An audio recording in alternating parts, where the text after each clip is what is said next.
On hearing the news that the kuffar had broken the truce, Prophet Muhammad peace be upon him prepared to leave for Makkah. اور جیسے ہی نبی کریم صلی اللہ علیہ وسلم کو یہ معلوم ہو گیا کہ صلح نامہ حدیبیہ توڑا جا چکا ہے اور قریش مکہ نے اپنے حلیف قبیلے کی مدد کرتے ہوئے مسلمانوں کے حلیف قبیلے کے خلاف حملہ کیا ہے، چنانچہ مسلمانوں کو پتہ چل گیا کہ انہوں نے اپنا اصول، اپنا ایگریمنٹ توڑ دیا ہے. And every precaution was taken to keep the kuffar unaware of the coming of the Muslim army. چنانچہ مسلمانوں نے انتہائی خاموشی اور رازدارانہ طریقے سے مکہ کی جانب مارچ شروع کیا اور مکہ کی جانب پیش قدمی شروع کی، اور مسلمانوں کی بہترین کوشش تھی کہ اس پیش قدمی سے قریش مکہ کو ناواقف رکھا جائے اور انہیں اس کی کسی قسم کی اطلاع نہ پہنچے. It was the 10th of the Ramadan in the year 8 Hijri that an army of 10,000 Muslims marched towards Makkah. 8 year of Hijra میں 10,000 مسلمانوں نے مکہ کی طرف ہجرت کی. And the Muslims encamped at Ma'ar Zari, a place a few kilometers from Makkah. چنانچہ مسلمانوں نے مارو زری نامی ایک جگہ پر جو مکہ سے تقریباً 5 کلومیٹر فاصلے پر تھی وہاں مسلمانوں نے پڑاؤ کیا. When the shepherds of Makkah returned in the evening, they reported to the Makkans that a huge army was encamped outside Makkah. Abu Sufyan ibn Harb went to investigate who this army was and what were they doing in the valley of Makkah. During his investigation, he met Hazrat Abbas, the uncle of Prophet Muhammad, peace be upon him, who convinced Abu Sufyan ibn Harb to have an audience with Prophet Muhammad, peace be upon him. چنانچہ شام کے وقت میں جب چراواہے اپنی چراگاہوں سے واپس آئے اور انہوں نے ایک بہت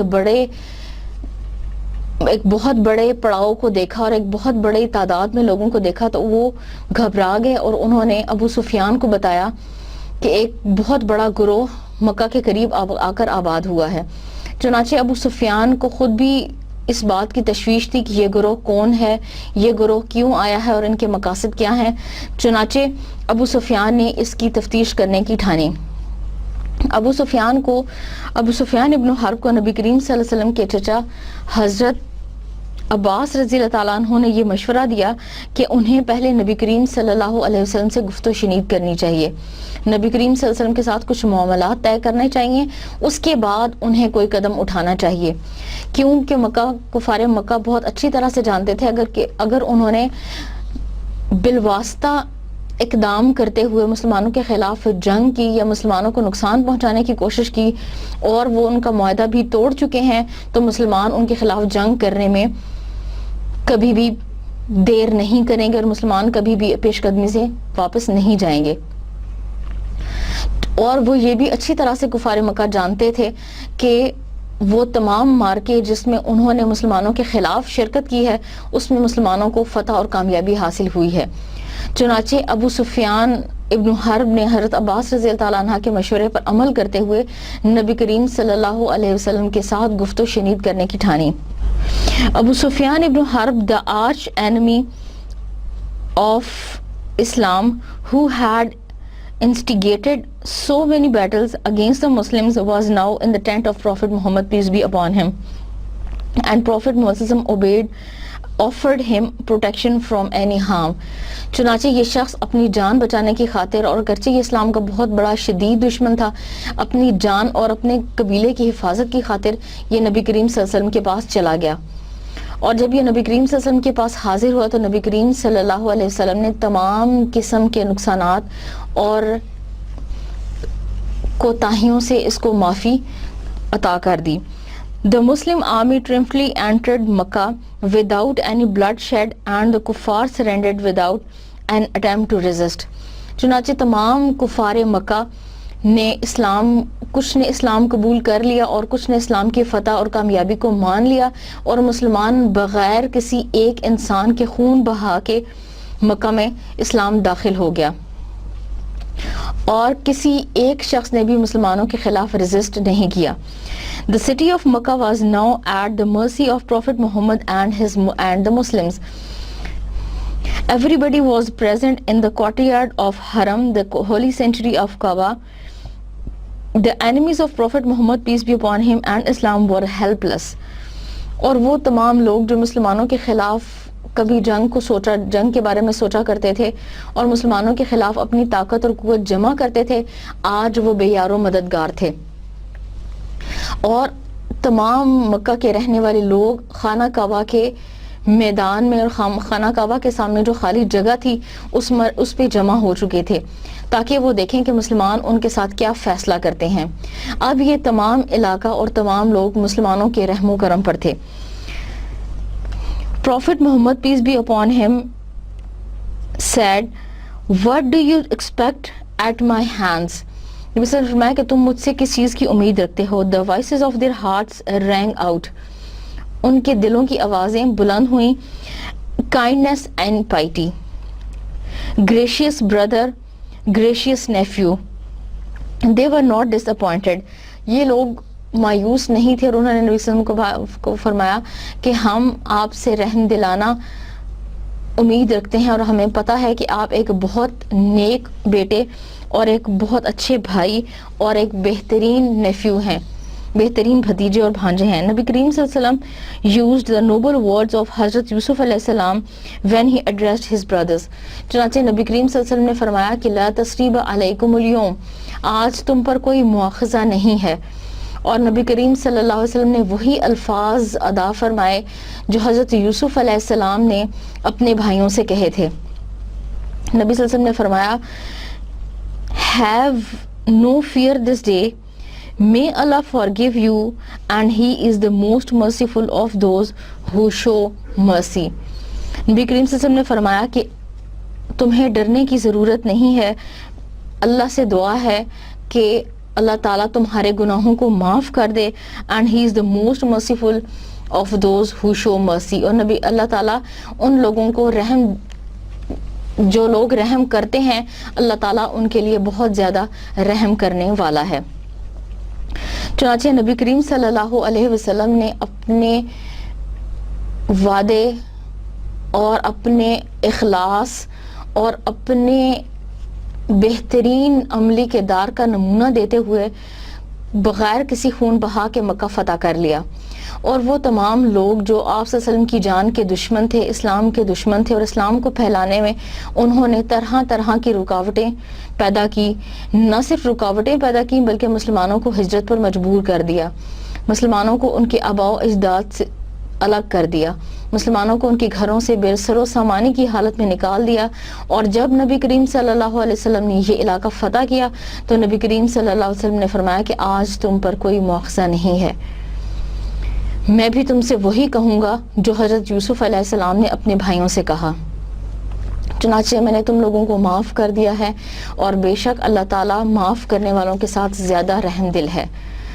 اور نبی کریم صلی اللہ علیہ وسلم نے ابو سفیان کے گھر کو حرم قرار دے دیا اور ابو سفیان کے گھر کو امن کی جگہ قرار دے دیا. اور نبی کریم صلی اللہ علیہ وسلم نے فرمایا کہ وہ شخص جو ابو سفیان کے گھر میں داخل ہو جائے گا اس کو امان حاصل ہوگی. چنانچہ بغیر کسی خون بہا کے اور بغیر کسی جد و جہد کے مسلمانوں نے صرف اپنی بہترین کردار اور قیادت کی بنا پر کفار مکہ کو شکست دیتے ہوئے مکہ کا پورا علاقہ فتح کر لیا. Hinda, the wife of Abu Sufyan ibn Harb, who had mutilated the body of Hazrat Hamza, came in the presence of Prophet Muhammad, peace be upon him, covered in a veil. ہندا جو ابو سفیان کی بیوی تھی اور جس نے یہ وعدہ کیا تھا کہ وہ حضرت حمزہ رضی اللہ تعالیٰ عنہ کا کلیجہ کچا چبائے گی، اور غزوہ احد میں اس نے ایسا کیا اور یہ بھی کہا کہ مسلمانوں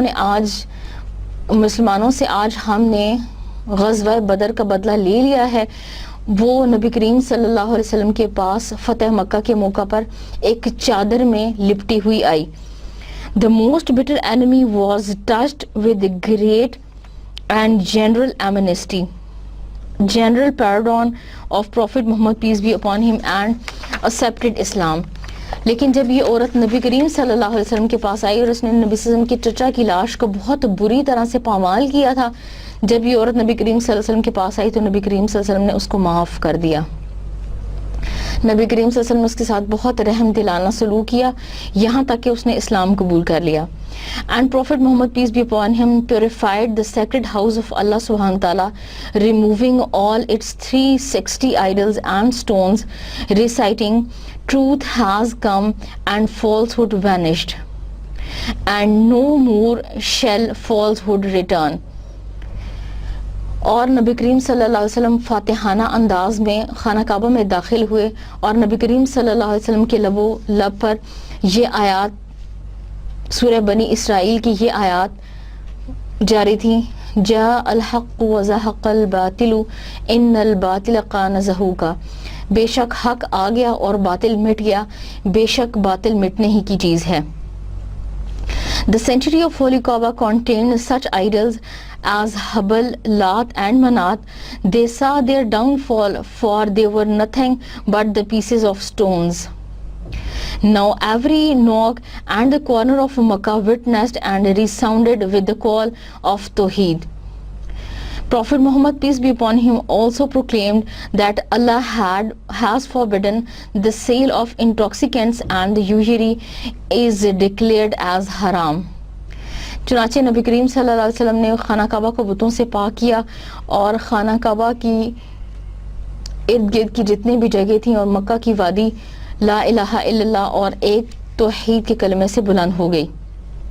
اور نبی کریم صلی اللہ علیہ وسلم نے فرمایا کہ اللہ تعالیٰ نے وہ تمام چیزیں جو نشہ دیتی ہیں اور سود کو اللہ تعالیٰ نے حرام قرار دیا ہے.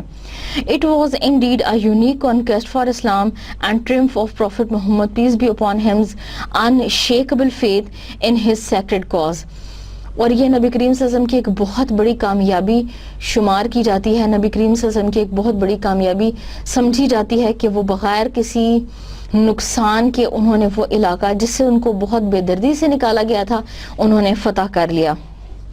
Witness our beloved Nabi, Prophet Muhammad, peace be upon him, now seated on Mount Safa, delivering his sermon to the multitude of people. Contrast this with his flight, stay in the cave of Thor and receiving wounds in the battles. Now his faith is surely Allah is with us, is the secret of his success in life and mission. چنانچہ نبی کریم صلی اللہ علیہ وسلم صفا کے پہاڑ پر چڑھے اور وہاں نبی کریم صلی اللہ علیہ وسلم نے ایک بہت شاندار خطبہ دیا اور یہ مسلمانوں کی فتح اور کامیابی کا راز تھا کہ اللہ تعالیٰ کی مدد ان کے لیے شامل حال تھی. اور مسلمانوں کی اس فتح اور کامیابی کا اگر موازنہ کیا جائے مسلمانوں کی ان تکالیف کے ساتھ جو نبی کریم صلی اللہ علیہ وسلم نے غار ثور میں اور مختلف جنگوں میں برداشت کی تو ہم یہ کہہ سکتے ہیں کہ بے شک اللہ تعالیٰ ان تمام معاملات میں ان کے ساتھ تھا. Prophet Muhammad, peace be upon him, had left Medina for Makkah with the Muslims army on Wednesday 10th Ramadan 8 after Hijrah and entered Makkah on the 20th of Ramadan, and on that very day Makkah was conquered. He remained in Makkah for about 10 to 15 days and thereafter returned to Medina Tayyibah. چنانچہ نبی کریم صلی اللہ علیہ وسلم مکہ فتح کرنے کے بعد تقریباً 10 سے 15 دن کے دوران مکہ مکرمہ میں نبی کریم صلی اللہ علیہ وسلم نے اپنا قیام کیا اور اس کے بعد نبی کریم صلی اللہ علیہ وسلم واپس مدینہ کے علاقے میں تشریف لے آئے. اس کے بعد ہم پڑھیں گے The Battle of Hunain, غزوہ حنین. Makkah had been the nucleus center of religion in Arabia and the capital of Hijaz. When the Islamic flag flew from the top of Kaaba, the whole of Arabia recognized this as the symbol of Islam's truthfulness. جب مسلمانوں نے مکہ فتح کر لیا اس کے بعد مدینہ کو تمام دنیا میں ایک سینٹر اور ایک اہم مقام کی حیثیت حاصل ہو گئی جو مسلمانوں کے دین کی کامیابی اور فتح کی علامت سمجھا جاتا تھا. After the conquest of Makkah, people in every part of the land were leaving idol worshipping and entering the peaceful fold of Islam. چنانچہ دنیا کے تمام علاقوں سے لوگوں نے نہ صرف اسلام قبول کیا بلکہ اپنی بت پرستی کو چھوڑ دیا اور وہ جاہلانہ رسوم و رواج جن پر وہ عمل کرنے والے تھے ان کو ترک کر دیا. The two tribes situated between Makkah and Taif, that was Hawazan and Saqif, thought themselves to be superior and refused to embrace Islam. لیکن اس وقت میں دو ایسے گروہ تھے جو مکہ اور طائف کے درمیانے علاقے میں رہتے تھے. ان قبیلوں کے نام تھے حوازان اور ثقیف. ان کا یہ خیال تھا کہ یہ بہت برتر اور بہت بہتر قبائل ہیں، چنانچہ انہوں نے اپنے آپ کو ہمیشہ اسلام سے دور رکھا، اسلام کے بارے میں دل میں ہمیشہ شک و شبہات رکھے اور اسلام قبول کرنے سے انکار کر دیا.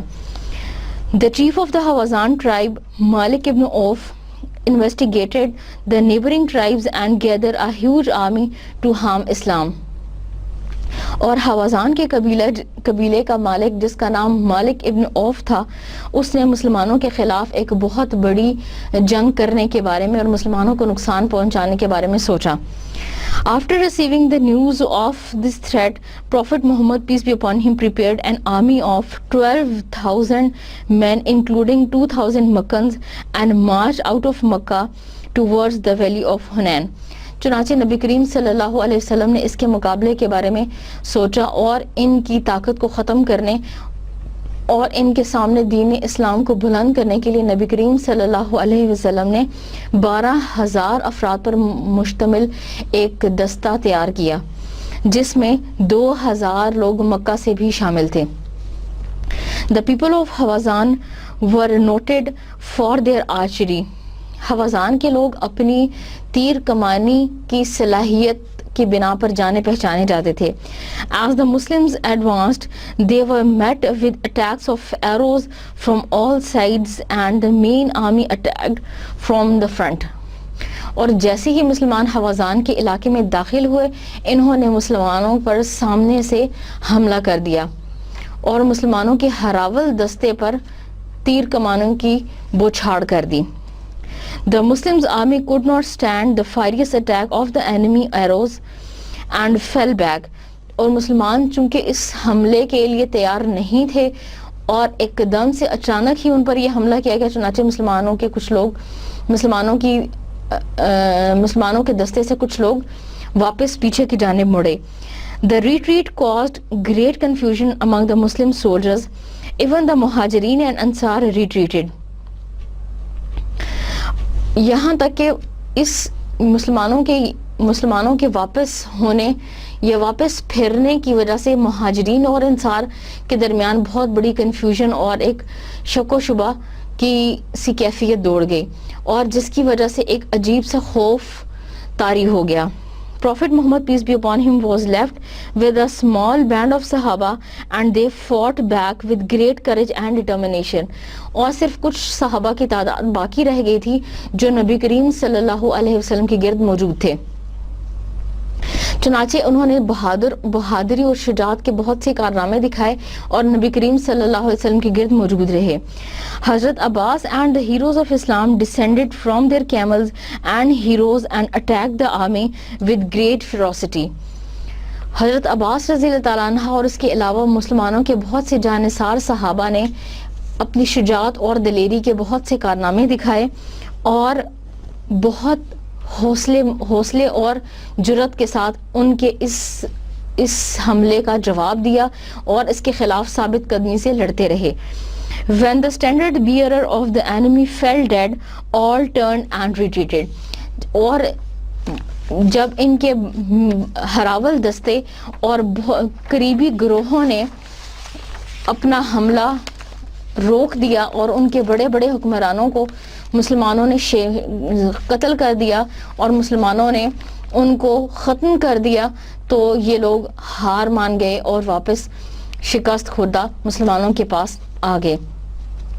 Taif was inhabited by the Saqif tribe and within 2 years of the Battle of Hunain they voluntarily embraced Islam.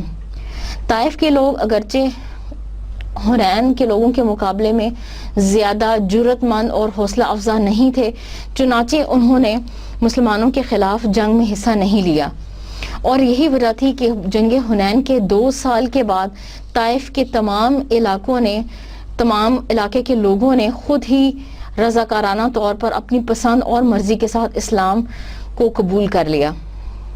چنانچہ حوازان، ثقیف کے قبیلے اور حنین کے ساتھ ساتھ طائف کا بھی علاقہ مسلمانوں کی ٹیریٹری میں، مسلمانوں کے علاقے میں شامل ہو گیا اور انہوں نے بھی اسلام قبول کر لیا.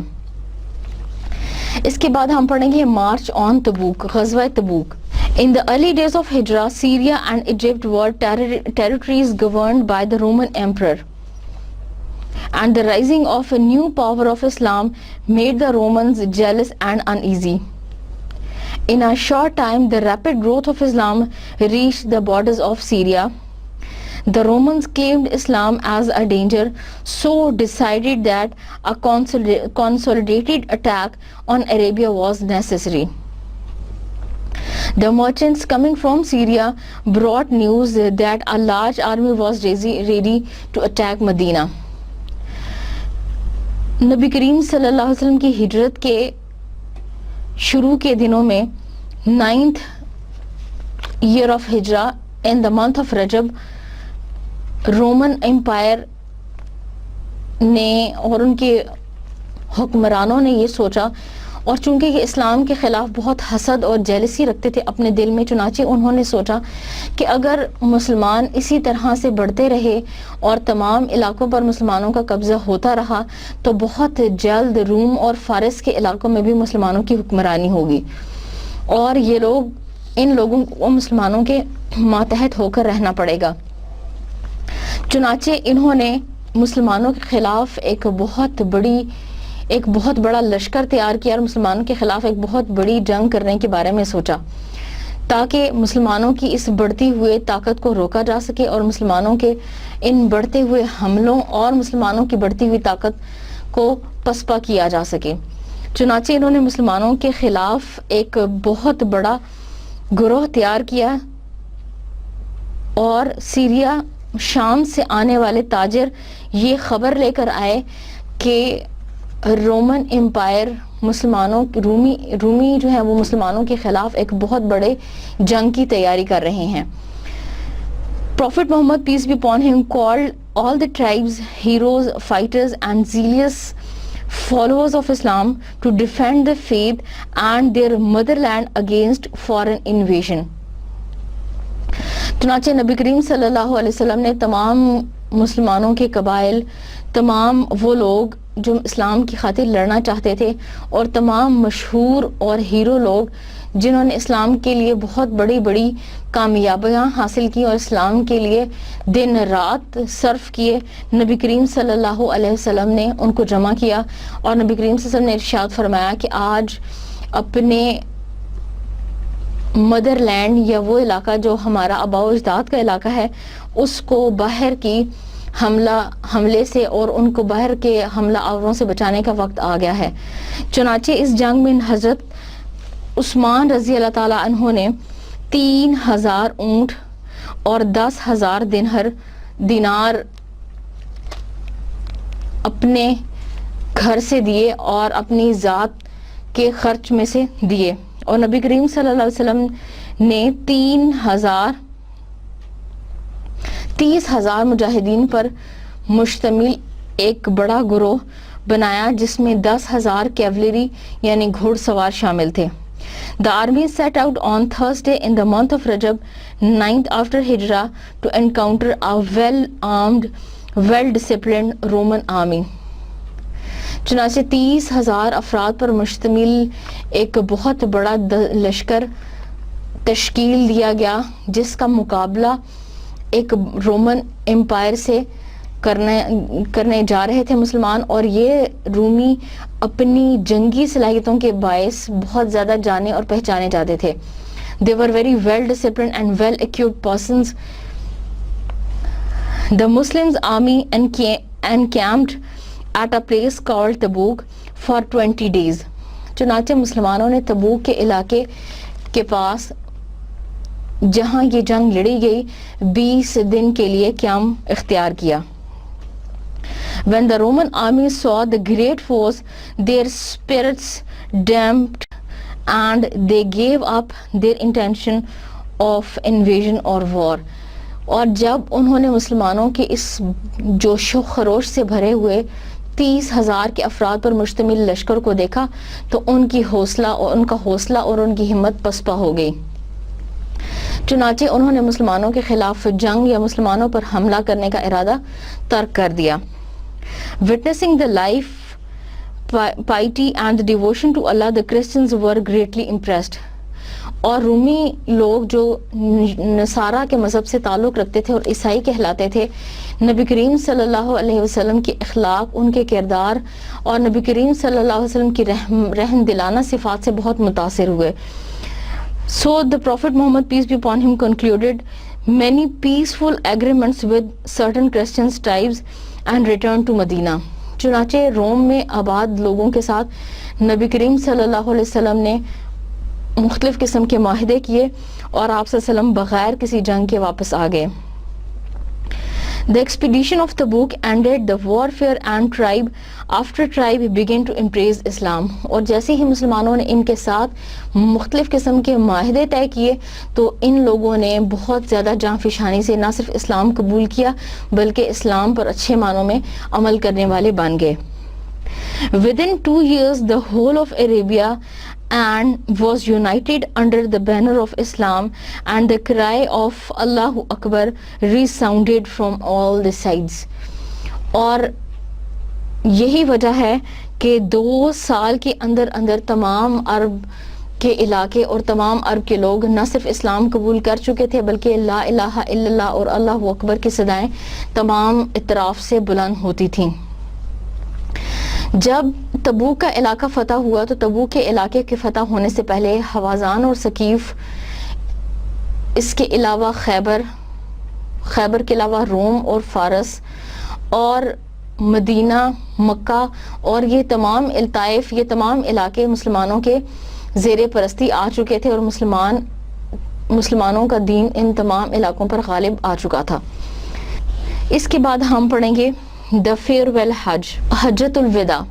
نبی کریم صلی اللہ علیہ وسلم نے اپنی زندگی میں صرف ایک ہی حج ادا کیا. عمرے تو نبی کریم صلی اللہ علیہ وسلم نے 2 یا 3 ادا کیے، لیکن حج نبی کریم صلی اللہ علیہ وسلم نے اپنی زندگی میں صرف ایک ہی مرتبہ ادا کیا، اور یہ اس کا خطبہ حجۃ الوداع کے نام سے مشہور ہے. The land of Arabia had seen many wars and killing for centuries. In the year 10th after Hijrah, most of the Arabia had embraced Islam. There were no idol worshipping. In the month of Zilqa'dah, 10th after Hijrah, Prophet Muhammad, peace be upon him, accompanied with 1,24,000 companions and left Medina for Makkah to perform the Hajj. چنانچہ کچھ ہی عرصہ میں عرب کے تمام علاقوں میں جب اسلام پھیل گیا اور لوگوں نے اپنی پسند سے اسلام قبول کر لیا تو نبی کریم صلی اللہ علیہ وسلم کو دلی طور پر بہت خوشی ہوئی. آپ صلی اللہ علیہ وسلم کو بہت اطمینان اور سکون محسوس ہوا، کیونکہ عرب کی زمین پر صدیوں سے خون بہا کا سسٹم، خون بہا کا نظام جاری تھا اور لوگ خدا کو چھوڑ کر بتوں کی پوجا میں مبتلا تھے. چنانچہ جب تمام علاقے نے اسلام قبول کر لیا، اس کے بعد 10 ذی الحج کو نبی کریم صلی اللہ علیہ وسلم نے اپنے 1 لاکھ اور تقریباً 24,000 صحابہ کے ساتھ حج کا ارادہ کیا. On the 5th of Zilhajj, the Muslims entered Makkah and performed Umrah, and on the 8th of Zilhajj, Prophet Muhammad, peace be upon him, camped at Mina with the Sahaba. Riding on his camel Quswa, Prophet Muhammad, peace be upon him, proceeded to the plains of Arafat, some 10 kilometers from Mina. چنانچہ نبی کریم صلی اللہ علیہ وسلم نے 5 ذی الحج کو مسلمانوں کے ساتھ مکہ میں عمرے کی نیت سے داخل ہوئے اور 8 ذی الحج کو نبی کریم صلی اللہ علیہ وسلم اور نے اپنے صحابہ کے ساتھ مینا کے علاقے میں قیام اختیار کیا. اور نبی کریم صلی اللہ علیہ وسلم نے اپنی اونٹنی پر سوار ہوتے ہوئے آگے بڑھتے ہوئے عرفات کے میدان میں قیام کیا جو مینا سے تقریباً 10 کلومیٹر کے فاصلے پر ہے. Here he delivered his final khutbah to the entire assembly of Muslims.